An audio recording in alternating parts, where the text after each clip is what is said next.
আপনাদের সকলকে আমি একটি বিনীত অনুরোধ করতে চাই, করব সত্যি? আচ্ছা, কি সেই বিনীত অনুরোধ? প্রিয় ভাই বোনেরা, আপনাদের সাথে আমি 18 বছর ছিলাম।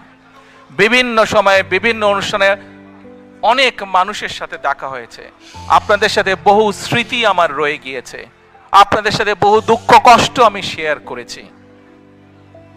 আপনারা বিভিন্ন সময়, আমার বক্তব্যের শুরুতেই বলেছি, যুক্তরাজ্য সহ বিভিন্ন দেশের প্রবাসী, বিশেষ করে যারা জাতীয়তাবাদী, বাংলাদেশি জাতীয়তাবাদের রাজনীতিতে বিশ্বাস করেন, আপনারা বহু মানুষ বিভিন্ন সময় আমার পরিবারের দলের বিপদের সময় আমাকে মানসিকভাবে সাহস দিয়েছেন, সহযোগিতা করেছেন, সমর্থন জুগিয়েছেন।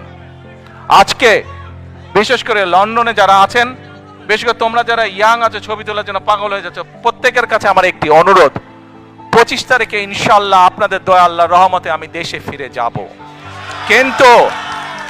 কিন্তু এখানে উপস্থিত, এই ঘরে উপস্থিত প্রত্যেকটি মানুষের কাছে আমার অনুরোধ, দয়া করে কেউ আপনারা এয়ারপোর্টে সেদিন যাবেন না। দয়া করে কেউ আপনারা এয়ারপোর্টে যাবেন না আপনারা। কারণ এয়ারপোর্টে গেলে একটি হট্টগোল তৈরি হবে এবং মানুষ জানবে যে এরা সব বাংলাদেশি, এবং দেশের সুনাম নষ্ট হবে, দলের সুনাম নষ্ট হবে। যারা এয়ারপোর্টে যাবেন না, যারা সেদিন এয়ারপোর্টে যাবেন না, আমার আজকের এই অনুরোধ যারা রাখবেন, আমি ধরে নিব তারা দল এবং সর্বোপরি দেশের সম্মানের প্রতি মর্যাদা রাখবেন। আর আমার মানা করা সত্ত্বেও, আমার অনুরোধ করার পরেও যারা যাবেন, আমি ধরে নিতে বাধ্য হব যারা ব্যক্তিগত স্বার্থের জন্য সেখানে গিয়েছেন।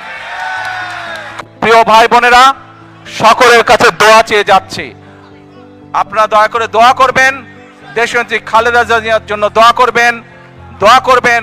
আপনাদের সামনে যে পরিকল্পনা তুলে ধরেছি, আল্লাহ যাতে আমাকে তৌফিক দেন দেশ এবং দেশের মানুষের জন্য সেই কাজগুলো যাতে সম্পূর্ণ করতে পারে। আল্লাহ হাফেজ। বাংলাদেশ জিন্দাবাদ, বাংলাদেশ জাতীয়তাবাদী দল জিন্দাবাদ। আসসালামু আলাইকুম।